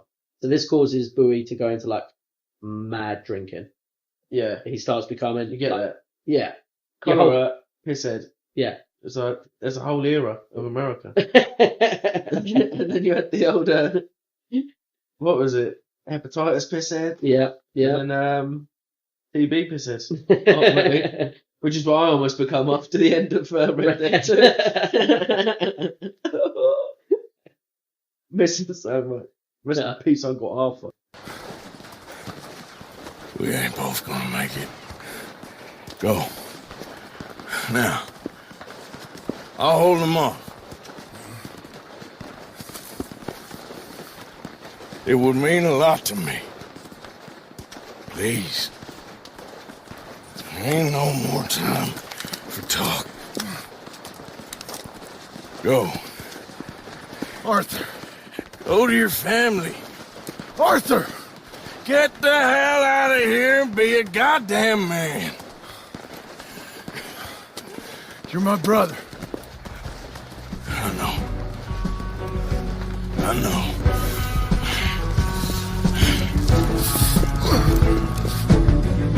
God damn you bastards! So in 1835, we're now catching up back to where we were originally with the story, right? Getting there to the Alamo business. Ooh. So Jim Bowie's been sent to go decommission, destroy these cannons, right? He's thinking, fuck destroying them, should we just use them? Pretty much. And he's getting his rednecks fired up. Pretty much, right? So he gets to the Alamo in early 1836. And he invented cinnamon flavoured whiskey. That's how he got the rednecks fired up. Once he gets, but it's very likely. Once he gets to the Alamo, he realizes he doesn't actually have enough oxens and like horses to drag away. Oh, he can't even take the cannons. He can't even take the cannons. And the guy who's let's say no, it ain't cowboy era. Because he ain't no cowboy. He would have turned up with enough ox. If he had enough, would have enough cattle if he was a real cowboy. Yeah, you know? he'd have known how many hundred head of cattle would it take to move all these cannons. That's it. He ain't no cowboy. And when he gets there, he gets convinced by the current commander of the Alamo that this location is really important. Yeah. So he gets there shitting himself like, I'm not allowed to leave, so maybe you shouldn't leave. If you could just stay, I'll see that you've got a pistol. Do you have friends? Or what do you know about cannons? I don't know anything, please. So that little spiel there ends up convincing Jim Bowie, and he writes a letter back to Sam Houston saying, we would rather die in these ditches than give it to the enemy. He's like, well, feel free. It's only about 2 grand worth of cannons there and a dust ball. So now we've got Bowie is in the Alamo, and also knocking about still in that area is William Travis. Oh, Travis! Yeah, and William Travis ends up joining them at the Alamo. There's the reports of who was there first, Bowie or William Travis. They're not sure. It could have been at the same time. It could have been, who knows. If Travis turns up with all his slaves, he's only got one slave with the horses. Oh, well, no, Joe stays with him. Joe's a boy, that's what I knew. Joe stays with him. So he's only got one slave as well? I think so. But he was importing slaves? No, that was Bowie. Oh, I thought Bowie was even... Oh. No, Bowie's given up that life as well, because he's in Texas now. Yeah, but has he really? Probably not. Has he really? He's still dabbling backhanders. He just ain't got the connects anymore. Probably exactly that. He probably does know that guy in Galveston still. But yeah, so Bowie hasn't turned up with any slaves? No, he's only got Joe. He's only got Joe. So it's not too bad. 13th of February, right? William Travis ends up becoming command of the Alamo. And that's because the geezer who was in charge of the Alamo fucking leaves. After all that? After convincing Bowie to stay? Yeah. Come on, man. We out of here. And yeah, he's like, well, he's on the phone to head office. Well, fucking someone's turned up. I don't have to be here, do I? Do I? No, I don't. He ends up convincing everyone that the reason die for this stupid fucking sandstone building without a roof. It's super important, and I gotta go now. Well, he claims his family's ill. That's why he's got to go. Everyone's family's ill. I'm Travis. So now William Travis is in charge of the Alamo, but the volunteers who were left at the Alamo refused to follow Travis' leadership, while actual members of the Texas Army refused to support Jim Bowie. So what's happened is the volunteers want to follow the famous Jim Bowie as their commander. Yeah. But the army are like, no, we want to follow Travis. Yeah. But have you seen who Travis is hanging around with, boys. Mm, I don't know if I trust him. mm, He talks to that fella. yeah. He Yeah. keeps a fella as a slave, bruv. Yeah. No, I don't mean that. I mean, like, the fact that he even talks to him. Oh, what does he reckon that's how the army guys are Yeah. thinking? You reckon? Well, it depends if they're loyal to the old school roots. I don't know. But yeah, no, They're it's- Texans, it's- actually. Texas Revolution, they probably are all. Yeah. Yeah. They all want to be Southerners. Yeah, yeah. So they hold a vote in the end, and Bowie ends up winning. Yeah. Bowie ends up winning the vote, and he celebrates winning by going on a 2-day piss up. I'm the best leader, the most organised, most best defence. But first,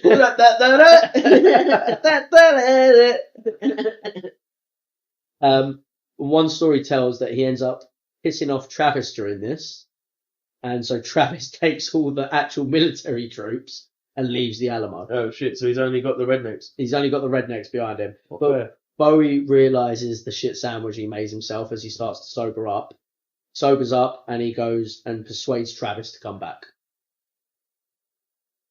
Seems a bit lame. The only deal he makes to get him to come back. Seems like a reality TV show at this point. Like, oh, we've all turned up. We don't know who we want as the leader. Oh, there was a piss up. We fell out, but we really do need each other teamwork. Well, Where's Crockett? That's what I want to know. Crockett's coming. That's the name I know. I don't know none of these fucking slaving dirty bastards. So they end up saying we're going to have joint control of the Alamo, which is never going to work anyway. Two commanders. Yeah, that's it. It's like, oh, if you just put your hand down my pants, put my hand down yours. So no, that's not going to work. Let the boys see someone with a strong back. So Travis is, at this point, he's like writing loads of letters. He's constantly asking for more dudes to be sent to the Alamo. Yeah. And he's like, So bolster my votes, basically. Send cool dudes, not no sucker rednecks. The fucking like knife fighting jiu-jitsu weirdos from the sandbars. Oh, you had a fight with a pimp? Well done. I abandoned my family for this shit and then died of cholera. No, Bowie's family died of cholera. So. Oh. But the rest of it, yeah, you're 100% right. So stating although that... Well, then maybe Bowie's family deserves it. I take back what I said about cholera. Oh, okay then. It was a reckoner. it was the silent justice of the West. So he starts stating that although they don't think they can beat Santa Ana, he reckons that they could hold them off long enough for decent reinforcements to arrive. Yeah. So this is what he's writing to, like, I guess Sam Houston and other people just like, I need dudes. On the fifth day, look to the West. One of the goodest old boys is so funny that just now you mentioned, who did you ask for? Crockett. So this dude now starts showing up. The famous Davy Crockett turns up. Yeah, boy, and everyone's like, shit, that's Davy. All whispering as he comes through, like, Pretty much. I'm more than likely, bro. So Davy Crockett, if you don't know, born in 1786 in Tennessee. And he's basically Captain America of the 1900s. Yeah. Yeah. Oh, bro, 100%. He's the famed frontiersman. Like we said at the start of this, we're just in the time where frontiersman's ending and cowboys are starting. Yeah. Yeah. So, and he is the frontiersman. There's dime novels written about him, like fantasized stories. Apparently, he could kill a bear with a scout and tame alligators. I heard when he does press ups, he's actually just pushing the frontier down. So yeah, this is it again. Another Chuck Norris, right? Under his beard, there's just another David Crockett hat. Under his beard is just another raccoon skin hat. Yeah, that's it. He used his fame, which he had garnered up, to get elected into Tennessee, to be Tennessee's representative from the US. Feels like a Jesse Ventura. Jesse Ventura. And he also serves in the Creek War as well, so a war against the Creek native tribe. The Creek of Tonkin. We had boys dying in the creek. In 1835, though, he loses his seat in the election, and he decides that Texas might be a good place to maybe get a new political career started. Because remember, 1835... I've got political experience now, hardest chavvy in the West. Might as well go and stake my claim to whatever the Mexicans think they own. Yeah, that's it, basically. And he knows that Texas is kicking off, because it's not until 1835 he goes down. So he knows, I'm definitely going to get Another thing, it didn't have proper news back then. No, it was a dude turning up with a Newswire letter. was literally invented, like the first one, the newscast of France was Yeah. started like this sort of, like the year or the year previous. So the news back then was mate turns up on a horse and says, yeah, I have to push him down the road. Whoever had the fastest rider got to spread the bullshit. Yeah, that's it. So we've got all of the boys now at the Alamo. We got Jim Bowie. He's heard on the grapevine, Texas kicking off. If you're a smart man, you get down there and fight some people. That's it. So he heads on down. Now we've got at the Alamo Jim Bowie, David Crockett, William Travis. Yeah, the trifecta. And on the way is the real good guy, even though we're here like, yeah, boys, the real good guy. But also the heel. Yeah, we don't know how we feel about him. Feel about his personal life. Santa Ana's on his way. Santa Man is there to free the slaves. No, Joe's going to have a new best friend. And These fucking rednecks going to get turned back. it's a tough march for Santa Ana, right? So Because he's marching through winter. it's cold. Yeah. And Does Mexico get cold? Texas gets real cold, bruv. Texas gets real cold. Like, Oh yes, at night. Yeah. and That's just fuck, we've watched Al Bruce's videos, bruv. We see it in winter. There's snow on the. I There's thought snow it was on like the a field. Greta Thunberg thing. I thought it was just this year. Nah, man, there's snow in I Texas. thought it was because of COVID. Nah, Texas. Texas really snows, man.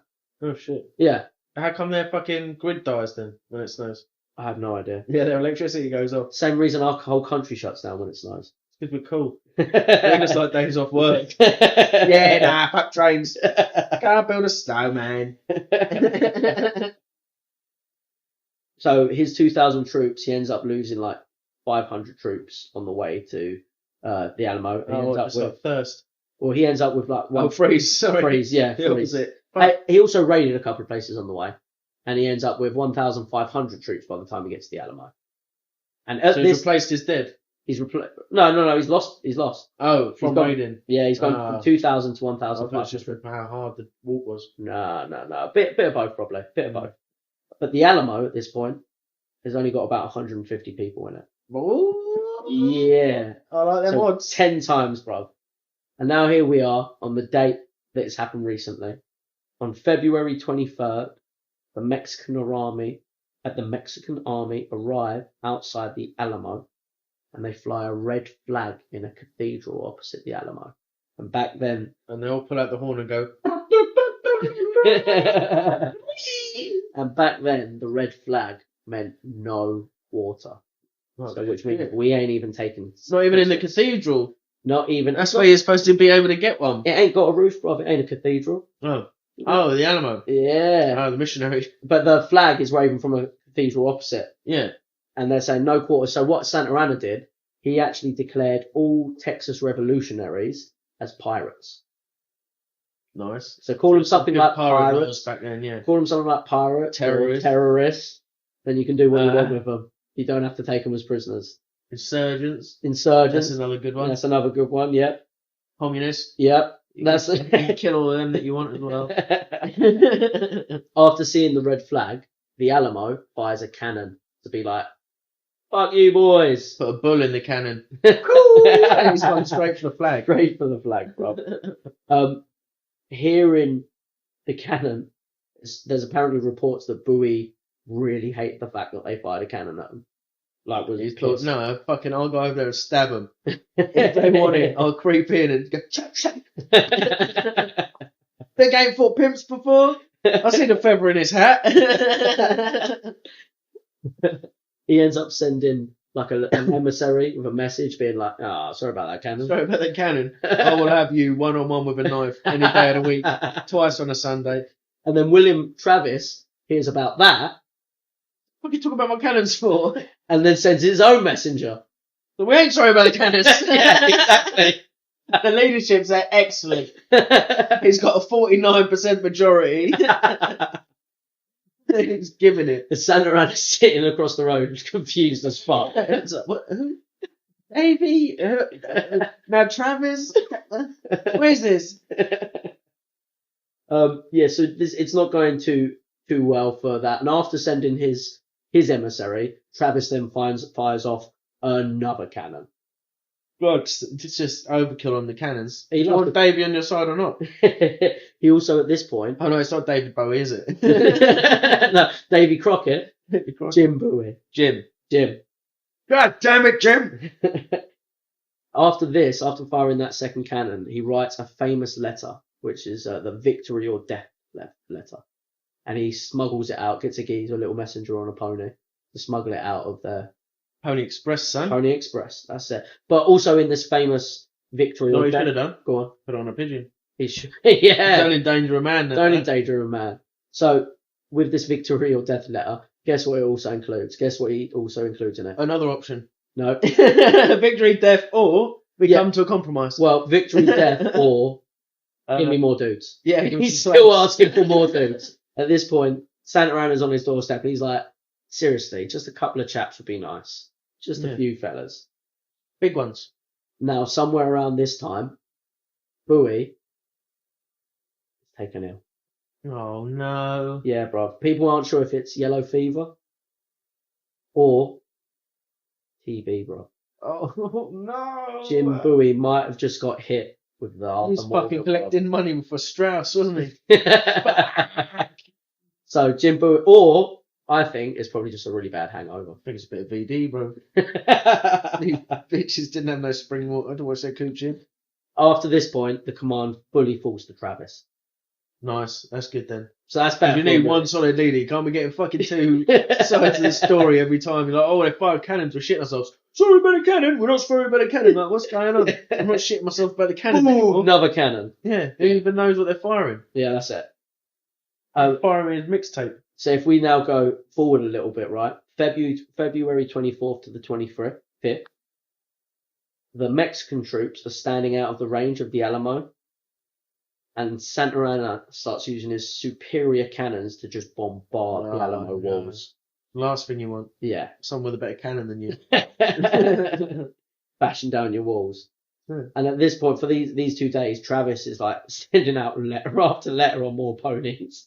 Yeah. I am sorry about the cannons. If you could stop yours, that'd be great. He's not sending them to Santa Ana. He's sending them. Oh, he's sending them to everyone. Where's the boys? Yeah, please send Rohan. Please send look to the west. Yeah, basically that's what's happening there. He starts sending it to the provincial Texas government, begging for more dudes, like you said. And by February the 25th, Santa Ana starts ordering infantry troops to the south wall. Oh, so he's about to make a charge? Well, he makes a charge on the south wall, but the defenders successfully smash the Mexican army on the south wall. Well, that's good. But where was Gondor when the south wall fell?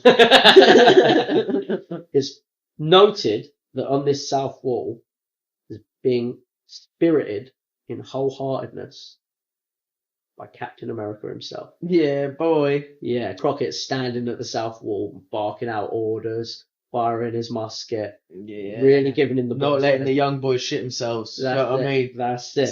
Keep being a strong leader. Yeah, that's it. One of the letters snuck out, that Travis wrote. He writes, "The Honourable Davy Crockett was seen at all points, animating the men to do their duty." Must have been a Welshman.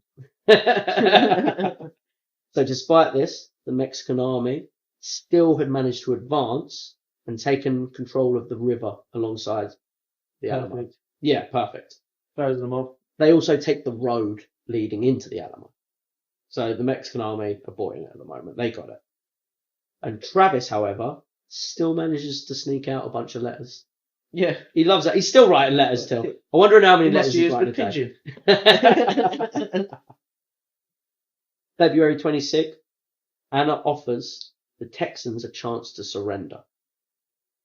So the only problem I've got with that, he may offer the Texans a chance to surrender, but he also flew a red flag saying no quarter. Yeah. Yeah. But one of them Japanese internment camp ones, isn't it? Yeah, no, probably you're a prisoner of war, but no, I'm still going to execute you and fucking cut your toes off and that. Yeah, probably more than likely that. So I doubt the Texans are going to surrender. But he was a boy. He didn't believe in slavery. He might have just reconditioned them. He might have. Might have actually give them quarter. So from this, he now starts slowly bringing out. Oh, the red flag was for Valentine's Day. It wasn't far off. It wasn't far off. You're right. So now he starts to slowly surround the Alamo even more, taking the road, he's taking the river, all the walls are getting surrounded. But guess what? He's fart arsing about it. He's taking too long about it. No, Travis is still Travis's letters are getting out. Still getting letters out, bro. Yeah, boy. Still getting letters out. Norling's boy's got some. Some people think it might be Spam. no, they No, yeah, just deleting it straight away. Fuck Definitely this Travis spam, shit. Are you getting his Travis email? Non-stop. They a lot of people think it may have been a trap that Santorana was letting those messages get through, Oh, because he was going to close off the rest of the army. And then you got everyone that would ever fight against you at once. That's it. That's Pretty it. cool. On March 1st, 30 dudes show up from neighbouring Gonzales, and they manage in the cover of night to sneak into the Alamo. So that's pretty cool. 30 dudes, though, it's not much. Well, it's enough. During the siege, so while this is all, because this is still technically a siege, overall, about 100 reinforcements managed to sneak into the Alamo. That's pretty sick. Yeah. Through, So, like, sewage. fuck knows how they got on. Underground, little Fuck knows how they got bits in. and bobs. I just know they managed to sneak in and build up from 150 troops in the Alamo to 250 troops in the Alamo. Nice. So they haven't even the Oddwits nowhere near, but it's a little bit more. Depends who you got there, isn't it? Oh, he's got Charlie And how Crockett. much ammo he's brought with him. Charlie Crockett, sorry. He's got Davy Crockett, boy. He's got Charlie Crockett there. Singing them songs. Blasting them out. And Travis Tripp. That's who I keep thinking of when you say Travis. On March 3rd, William Travis writes again. This time, he's a little bit bitter with his letter. Mm. Our bones will reproach our countrymen for their neglect. Yeah, everyone will know you as bitches. Yeah. All I did was ask for a favour and look at his. Yeah. Bitches. On March the 4th, in the evening, Santorana finally stops firing cannons. And he picks up his guitar and goes, bow, bow, bow, bow, bow, bow, bow, and then it brought unity to the whole Mexicanos. I'm guessing at this point, after, a couple of weeks of cannon fire, the dudes in the Alamo finally get to sleep. But the Oh. It's like the old World War One truce. yeah. Oh, well, let's give them a nap anyway. The cannons have stopped. Can't wait to get back home and slap my slave. I dream of beating my slave. And while this is happening, the honourable Mexican army are slowly getting closer and forming ranks to get ready to go over the wall. But they're fart arsing about. What's what I it mean? just take a while, bro? Yeah, do they? I mean, not He's already got the roads and the bridges and the river. Okay. He should have just gone for it instead of being like, oh, maybe I can trap these extra fucking 200 bods that are going to turn up. I reckon this dude knows, though. This is the geezer who claims he's the Napoleon of the West. Yeah, that's what I'm saying. He knows When what you he's blow doing. smoke up your own arse like that, you start thinking like, oh, I won't do the normal way. I'll do my own little funky way. You know what I mean? Oh, I'm Captain Kirk. You want to see how I'll pass the test? So in the early hours of March 6th, 2 days after stopping cannon fire, with everyone in position, Santorana starts getting ready to send his troops over the wall. Jeez. Just before the order comes out, a Mexican soldier begins to start yelling and being like, "Hey!" And it like builds up the line, the bugles start going off. Hey! All of the troops end up like just roaring and cheering. It's meant to be a sneaker. Oh, now- and then they're all out of breath. And it messes with it. And Yeah. this wakes all the Texans You up. don't really like, want to wake goddamn. up a fort Yeah. because they're stood on the wall. And the Texans, they all wake up and they rush to the walls, exactly like you said, bro. And heading to the walls on the north, the south, and the east, the skirmish starts to begin. I've got a feeling that the West is going to become an issue later on. Down on the south wall, Crockett again. Yay! Crockett's down on the south wall, bro. Shooting straight into Mexico. On the north wall, Travis. Hey, Travis. Yeah, he strikes me with a Northman. Sitting in bed, Oh yeah, sick as a dog. Bowie. Oh, Bowie. And the Alamo cannons start firing right, but they've got barely anything in there. They're firing. Yeah, They're bits doing of a cane and yeah. forks and that. They're doing the Pirates of the Caribbean cuz. Scattergun, yeah. Yeah, that's it. Exactly that, bro. 400 reserves of the Mexicans, boys, to the North Wall where Travis Travis is. bait. And Travis, at this point, at the North Wall, falls, bro. And it only takes him half an hour into the battle to die. Travis goes straight away, bro. What a sucker. Yeah. And at this point, Joe's all crying, oh, Joe. master. Joe puts down his rifle and goes and hides. Yeah, fuck all this. I was only here because he was going to slap me with a whip. Now fuck all this. My name's James. This motherfucker's been getting it wrong for 12 years. Exactly, bro. I feel... James is that motherfucker. He's gone and found Huckleberry Finn and they're fucking punting up the river.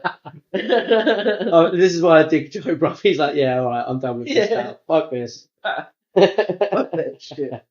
So now with the troops pouring over the north wall, the south and east walls are like completely blank.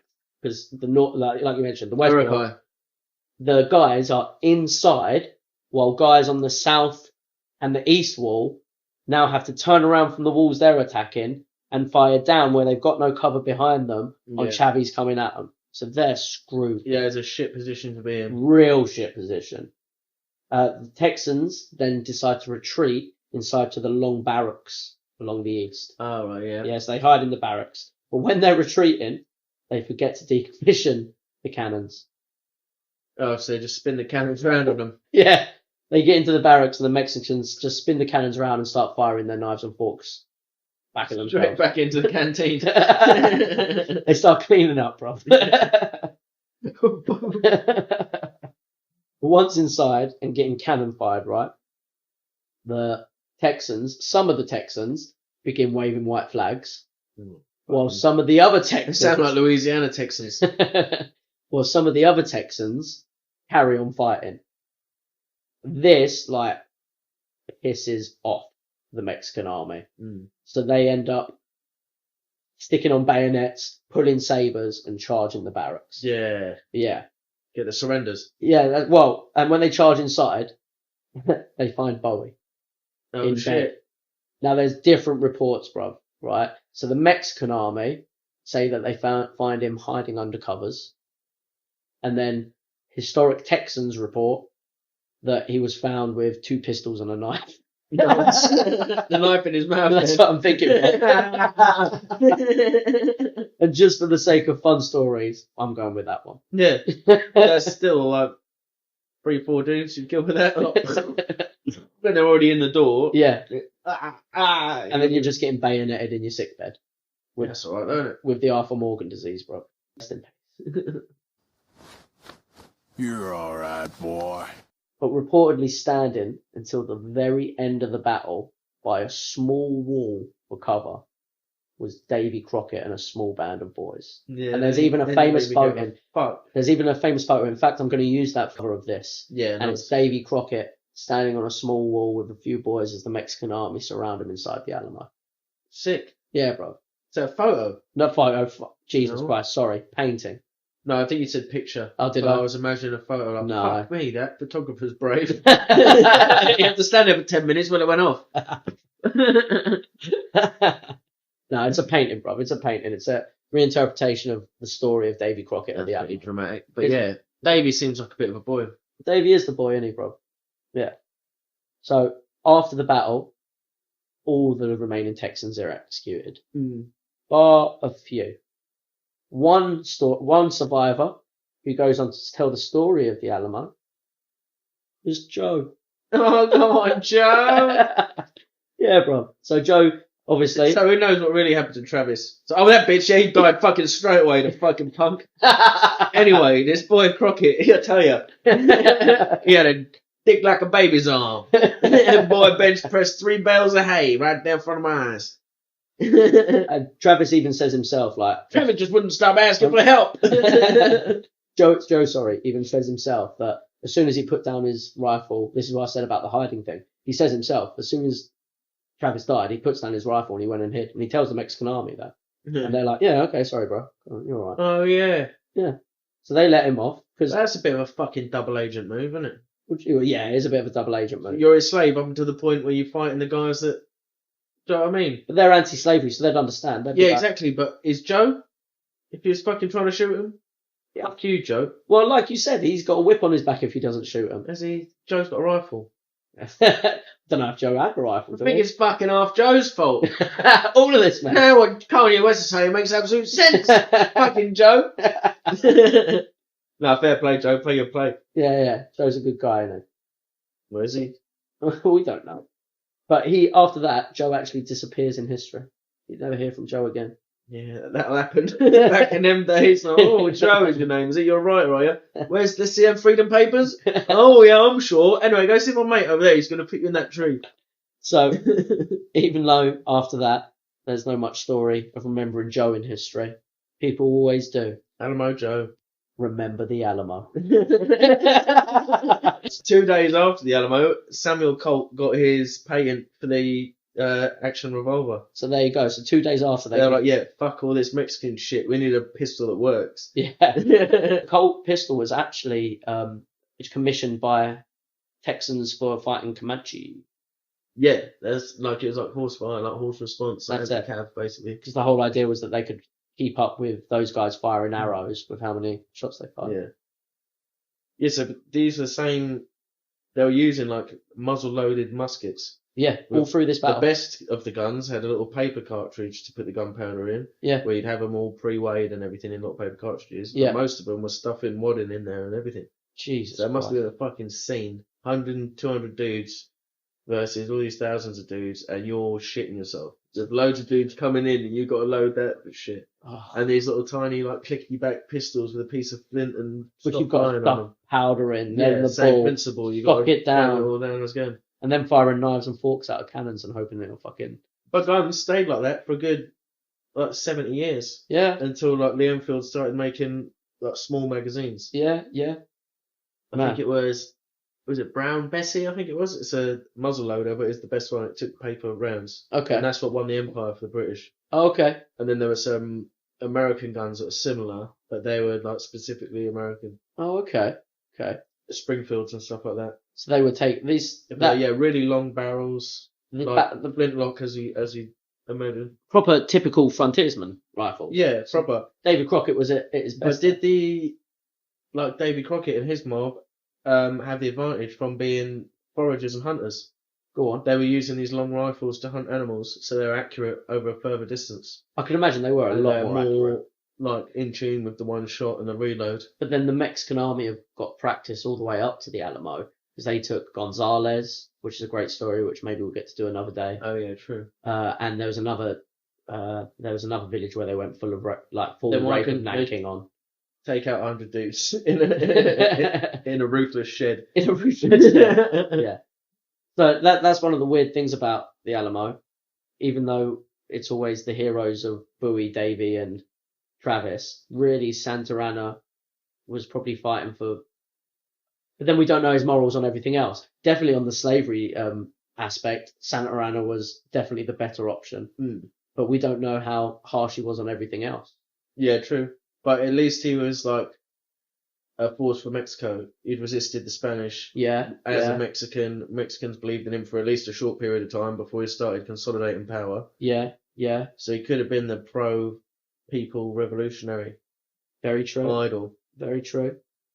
Yeah, well, there we go. But then Davy's ferocious ball bag fucked it all up. We ain't stopping. So the Alamo actually ended up being like the